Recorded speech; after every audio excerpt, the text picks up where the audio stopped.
Representatives of more than 120 countries at the COP26 in Glasgow, Scotland are just under a lot of pressure to be able to achieve that target of keeping global warming below 2 degrees Celsius, ideally 1.5 degrees Celsius. And they're coming out of a very disappointing G20 summit where the leaders of the wealthiest nations were not able to agree on the timeline to phase out coal. Now, the reason why coal is so important is because it accounts for more than 70% of global greenhouse gas emissions.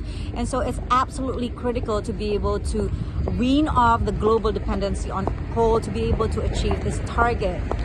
One big disappointment at the summit is that China and Russia essentially did not show up with new pledges for their climate action plan. They are, of course, some of the biggest emitters of the planet, and this is something that President Joe Biden noted in his remarks.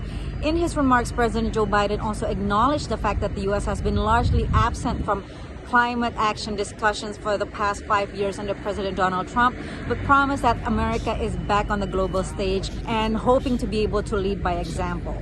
Another key point of contention is on climate financing. This is, of course, a demand by developing nations that rich countries help poorer countries to be able to mitigate the impacts of climate change, transition to more renewable energy, and the amount that's been promised is $100 billion minimum per year, but much of that money has not materialized.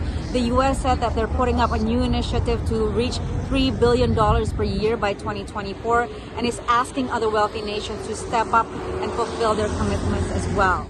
At the sidelines of the summit, U.S. President Joe Biden met with President of Indonesia Joko Widodo, and they discussed issues of regional concerns, including keeping freedom of navigation at the South China Sea and the Taiwan Straits, as well as a number of economic cooperation.